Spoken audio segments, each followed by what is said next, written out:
नमस्कार प्यारे साथियों, मैं टॉपर गाइडेंस के इस ऑनलाइन यूट्यूब चैनल में आपका हार्दिक स्वागत करता हूं, अभिनंदन करता हूं। आज हम जीके के टॉप 20 क्वेश्चंस का पार्ट 5 करेंगे। तो चलते हैं, इसका पहला क्वेश्चन आज डिस्कस करते हैं। आज का पहला प्रश्न है, वेदों की ओर लौटो ये नारा किसने दिया था? स्वामी विवेकानंद, स्वामी दयानंद सरस्वती, रामकृष्ण परमहंस, उपयुक्त में से कोई नहीं। तो दोस्तों, जो इसका सही आंसर है वो है स्वामी दयानंद सरस्वती। क्या है इसका सही आंसर? स्वामी दयानंद सरस्वती। स्वामी दयानंद सरस्वती इसका राइट आंसर है। अब आपको बताना है कि स्वामी दयानंद सरस्वती ने एक समाज की स्थापना की थी। तो स्वामी दयानंद सरस्वती ने किस समाज की स्थापना की थी, आपको यह बताना है। तो स्वामी दयानंद सरस्वती ने आर्य समाज की स्थापना की थी। किसकी? आर्य समाज की स्थापना की थी। ये तो पहला प्रश्न हो गया। अब एक और समाज का इन्हीं से रिलेटेड जो क्वेश्चन बनता है, इनसे रिलेटेड तो नहीं, जो राम मोहन राय हैं उन्होंने किस समाज की स्थापना की थी? तो ब्रह्म समाज की स्थापना की थी राजा राम मोहन राय ने। इनको सती प्रथा का अंत में भी इनका बेहद योगदान है। किसका? राम मोहन राय जी का। ये आपको याद रखना है।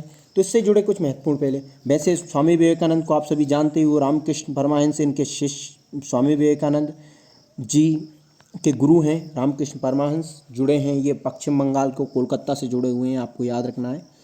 तो बढ़ते हैं अगले प्रश्न पर। मुस्लिम लीग के किस अधिवेशन में मोहम्मद अली जिन्ना ने कहा था कि बांटो और छोड़ो का नारा दिया था? तो आपको यह बताना है कि जो मोहम्मद अली जिन्ना है उन्होंने बांटो और छोड़ो का नारा किस अधिवेशन में दिया था? यह बेहद महत्वपूर्ण प्रश्न है आज का, आपको इसका आंसर बताना है। तो इसका जो सही आंसर है वो है कराची अधिवेशन। 1943 में दिया था बांटो और छोड़ो का नारा। यह प्रश्न अभी पूछा गया सीजीएल में पूछा गया, सीजीएल में। तो ये याद करना है, अभी के रिसेंटली जो एग्जाम हुए हैं उन्हीं के क्वेश्चंस आज मैंने उठाए हैं। तो अगले प्रश्न पर चलते हैं। माउंट एवरेस्ट पर चढ़ने वाली पहली छिन्नागित मतलब विकलांग महिला का नाम बताएं। तो ऑप्शन है प्रेमलता अग्रवाल, अरुणिमा सिन्हा, पूर्णा मालवत, अंशु चमचंपा। तो इसका जो सही आंसर है वो आप सभी बहुत ही अच्छी तरीके से जानते हैं। कौन है? क्या रह तो नहीं गए? हाँ, आना चाहिए आपको, इसका आंसर बिल्कुल आना चाहिए। अरुणिमा सिन्हा है इसका आंसर, सही आंसर। अब मैं इससे जुड़ा हुआ आपसे एक और प्रश्न पूछना चाहूँगा कि जो अरुणिमा सिन्हा हैं उन्होंने माउंट एवरेस्ट पर चढ़ाई की, तो आप मुझे एक प्रश्न का आंसर बता दीजिए। जो माउंट विल्सन है, माउंट विल्सन जो चोटी है उस पर सब जो चढ़ाई करने वाली महिला कौन है? पहली महिला। तो इसका जो आंसर हो जाता है वो भी सही है, हमारी अरुणिमा सिन्हा जी। इन्होंने ही इस पर चढ़ाई की थी। आपसे मैं एक और प्रश्न ये पूछना चाहूँगा कि जो अंटार्कटिका है, सॉरी मेरे से आंसर ही बताया गया, तो चलो याद रखना है कि इसको जो माउंट विल्सन है वो अंटार्कटिका में है। तो चलते हैं अगले प्रश्न पर। अगला प्रश्न है, बिहार में पटना के पास जो उत्खनन के अवशेषों के आधार पर विश्व धरोहर स्थल के रूप में जुलाई 2016 में यूनेस्को द्वारा चिन्हित किया गया। आपको बताना है, आपको इसमें हिंट मिल ही चुकी है, पटना। आप पटना से इसका बिल्कुल आंसर बता सकते हो। तो बताओ इसका जो सही आंसर है वो क्या है? तो इसका जो सही आंसर है वो है नालंदा बिहार। क्या है इसका सही आंसर? नालंदा बिहार। आपको इसमें बहुत सारी चीज़ें, जैसे कि जुलाई 2016 में, तो एक प्रश्न तो ये बन गया। बाकी और मैं आपको बता देता हूँ। हाँ, मैं आपको एक और ये पूछना चाहूँगी कि 2002 में एक और भी बिहार में मिली हुई है विश्व धरोहर स्थल में। तो आपको ये बताना है कि वो किस पर्टिकुलर शहर में है। तो मैं ही बता देता हूँ, आप क्या बताओगे? बोधगया में भी एक पर्टिकुलर मंदिर को दी गई है, तो महाबोधि मंदिर है। क्या? महाबोधि मंदिर है। तो आपको ये याद रखना है। अब मैं अशोक स्तंभ तो आप जानते ही हैं। बाकी एलोरा के पास कहाँ पर है? महाराष्ट्र के औरंगाबाद जिले में। एलोरा किसने स्थापना की थी? तो ये एलोरा में किस शासकों ने बनवाई थी ये गुफाएं? तो राजपूत शासकों ने बनवाई थी, राष्ट्रकूट शासकों ने। सांची स्तूप आप सभी जानते हो, मध्य प्रदेश में पड़ता है, रायसेन जिले में, विदिशा के नज़दीक। तो चलते हैं नेक्स्ट क्वेश्चन पर। भारतीय क्रिकेट कंट्रोल बोर्ड बीसीसीआई का मुख्यालय कहाँ पर स्थित है? तो बीसीसीआई का जो मुख्यालय है वो है मुंबई में। कहाँ पर? मुंबई में।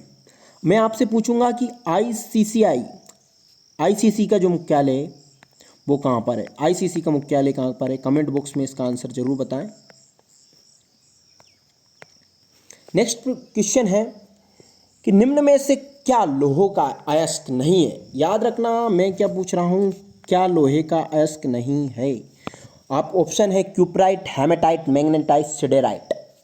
तो इसका जो सही आंसर है वो ऑप्शन एलिमिनेशन से आप लगा ही सकते हो। क्यूपराइट नाम से ही पता चल रहा है ये कॉपर का अयस्क है। बाकी सब किसके हैं? आयरन के, हेमेटाइट, मैग्नेटाइट, सिडेराइट। ये तो आप मेरे रटी रखे होंगे, हेमेटाइट, मैग्नेटाइट, सिडेराइट। बिल्कुल। आगे बढ़ते हैं। निम्नलिखित में से क्या उड़ीसा में स्थित नहीं है?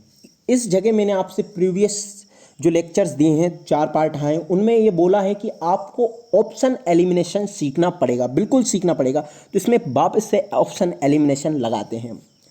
हम सभी जानते हैं, क्या जानते हैं कि जो महानदी है वो ओडिशा में पड़ती है। तो ये महानदी हाथी रिजर्व तो कहाँ पर हो गया? ओडिशा में। संबलपुर, अब संबलपुर तो आप सभी जानते हो, मैंने पहला एक बिरजा मंदिर वाला क्वेश्चन बताया था, तो संबलपुर का नाम तब भी लिया था। और आप सभी जानते हो बहुत फेमस डैम है कहाँ पर? ओडिशा में। कौन सा डैम है? हीराकुंड। अरे यार ये भूल कैसे गए आप? हीराकुंड बांध है। कहाँ पर है? संबलपुर में। किस नदी पर है? महानदी पर। बिल्कुल। तो चलते हैं। मयूरभंज, आप जानते होंगे ये मयूरभंज भी कहाँ पर है? उड़ीसा में। तो अब बचा क्या? शोणितपुर, हाथी रिजर्व। तो अब मैं इसका भी बता देता हूँ। तो भैया इसका कहाँ पर है? ये पड़ता है अरुणाचल प्रदेश और असम में संयुक्त रूप से पड़ता है। बाकी अगर जो भी ऑप्शन में आ जाए आप आंसर लगा सकते हो। तो अगले प्रश्न पर हम बढ़ते हैं। घातक रक्त अल्पता, एनीमिया, किस विटामिन की कमी के कारण होता है? आपको मैंने यार इसको बताया है, वैसे तो आपने ध्यान नहीं दिया है अभी। चलो ठीक है, बता देता हूँ मैं। इसका जो सही आंसर है वो है विटामिन B12। तो आपको याद रखना है एनीमिया रक्त की कमी से होता है। रक्त RBCs की कमी हो जाती है, इसमें RBCs डेड होने लगती हैं। तो याद रखना है एनीमिया रक्त की कमी, सूख जाते हैं लोग, बिल्कुल ब्लड कम हो जाता है, शुगर सा ऐसा ही रोग हो जाता है। नहीं ठीक है। या हीमोग्लोबिन भी आप याद रख सकते हो, इसमें पूछा जाता है हीमोग्लोबिन की कमी से क्या होता है, RBC की कमी से क्या होता है, रक्त की कमी से क्या होता है। सभी में आंसर एनीमिया ही होता है, याद रखना आपको। ठीक है। अब नेक्स्ट क्वेश्चन है, महाबलीपुरम में जो पंचरथों से में से जो 5 रथ हैं उनमें से 4 हैं। एक तो धर्मराज युधिष्ठिर का रथ, भीम का, अर्जुन का रथ, नकुल सहदेव का रथ। तो आपको 5वें रथ का नाम बताना है। मुझे लगता है ये क्वेश्चन आप बताएंगे, नहीं बताएंगे पता नहीं क्या बताएंगे, पर बताओ इसका आंसर। आप मन में सोचो कि यार क्या हो क्या सकता है। भीष्म, कृष्ण, कर्ण, द्रौपदी। तो इसका जो सही आंसर है वो है द्रौपदी रथ। द्रौपदी रथ, इनकी जो पत्नी धर्मपत्नी थी पांचाली, द्रौपदी, वो है रथ। आपको मैं इससे जुड़ा हुआ एक प्रश्न पूछना चाहूँगा कि आप बता दो कि जो अर्जुन के सारथी थे उनका नाम क्या था? तो उनका आप सभी जानते हैं, सारथी से याद आ गया कि कृष्ण थे।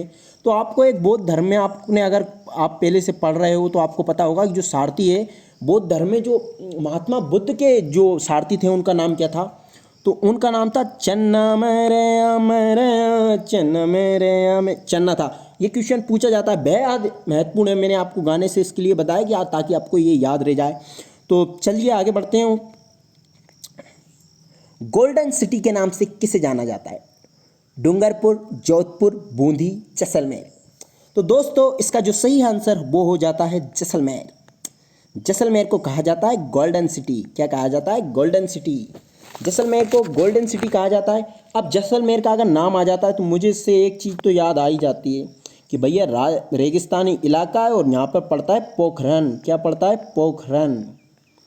पोखरन का नाम मत भूल जाना भैया। 2 न्यूक्लियर टेस्ट हुए हैं, 2 में से आपको बताना है कि जो दूसरा हुआ था उसके टाइम कौन थे, जो प्राइम मिनिस्टर थे वो कौन थे, या आपको कमेंट बॉक्स में बताना है। बिल्कुल बताना है, आप ध्यान रखना बिल्कुल। मैं बता देता हूँ, पहले के टाइम थी इंदिरा गांधी। ठीक है।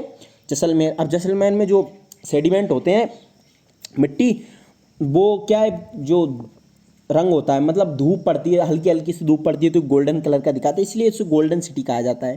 बिल्कुल बड़ी प्यारी सिटी है इसमें। तो जो आज का नेक्स्ट क्वेश्चन है वो है, निम्न में से किस शहर में झांसी की रानी की समाधि स्थल स्थित है? बड़ा इजी क्वेश्चन है, अगर जो लोग मध्य प्रदेश से बिलोंग करते हैं वो तो बड़ी इजीली बता देंगे। बाकी इसका जो सही आंसर है वो है ग्वालियर। ग्वालियर में है झांसी की रानी लक्ष्मीबाई की समाधि स्थल। मैं इससे जुड़े हुए कुछ महत्वपूर्ण क्वेश्चन आपको पूछना चाहूँगा। एक ये क्वेश्चन ऐसे भी पूछा जाता है, ऑल इंडिया जो कैंडिडेट होते हैं उनके ऐसे पूछा जाता है, जैसे मैं इसमें ऑप्शन डाल देता हूँ यूपी पहला, फिर एमपी, हिमाचल प्रदेश और अरुणाचल प्रदेश। तो इसका जो सही आंसर है वो है मध्य प्रदेश। ये आपको याद रखना है, ऐसे पूछा जा सकता है। अब मैं आपसे एक प्रश्न करना चाहूँगा कि जो झांसी की रानी के समाधि स्थल है वो ग्वालियर में तो है, यह आप सभी जानते हैं, पर वो है क्या एक्चुअल में, उस नाम क्या है? तो उसको जगह को बोलते हैं फूलबाग।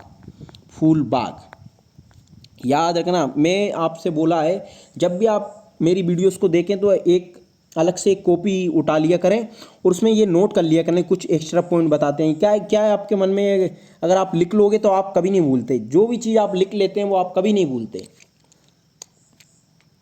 नेक्स्ट प्रश्न पर डिस्कस करते हैं, किस नदी पर और किस राज्य में जैकबाड़ी बांध स्थित है? आपको बताना है कि जो जैकबाड़ी बांध है वो किस राज्य में स्थित है। बेहद महत्वपूर्ण प्रश्न है और पूछा जा सकता है। अब ऑप्शन एलिमिनेशन से वापस इस क्वेश्चन को लगाया जा सकता है। कैसे, मैं बताता हूँ आपको। जैकबाड़ी बांध, आप बताओ, जो जैकबाड़ी होती है, जैकबाड़ी औरंगाबाद संबंधित है। जो जैकबाड़ीज हैं लोग, जैकबाड़ लोग हैं, वो कहाँ से संबंधित है? कहीं ना कहीं महाराष्ट्र से संबंधित है। आपको याद रखना है कि महाराष्ट्र, तो ये कहाँ पर होंगे? गोदावरी महाराष्ट्र में। आपको इसमें और भी कुछ एक्स्ट्रा पॉइंट है, जैसे पेरियार नदी कहाँ पर है? केरल में। ये रावी नदी कहाँ है? पंजाब में। बानस नदी क्या है? राजस्थान में। तो ये कुछ महत्वपूर्ण प्रश्न हो गए। यदि आप मित्रों, यदि आपको एक मेरा वीडियो पसंद आ रहा है तो बिल्कुल इसको, चैनल को सब्सक्राइब करें, लाइक करें और शेयर करें। आप सभी लोगों से मैं ये कहना चाहता हूँ कि आप लोग 200 के ऊपर लोग जुड़ चुके हो मेरे साथ, सब्सक्राइब किया आप लोगों ने, तो आप लोग कम से कम 200 लोगों को और भी जोड़ें, और इससे कि मैं चाहता हूँ आप बिल्कुल जोड़ें। क्या है, आपका जो चैनल है टॉपर गाइडेंस, वो आपकी मदद के ही द्वारा ऊपर जा सकता है बिल्कुल। तो आप लोग बिल्कुल शेयर करें इसको। धन्यवाद। नेक्स्ट क्वेश्चन, नेक्स्ट जो सेशन में आप मिलेंगे, इसके बाद हम नदियाँ पढ़ रहे थे। धन्यवाद आप सभी का प्यार के लिए। हम 200 लोग हो चुके हैं अभी। धन्यवाद बहुत।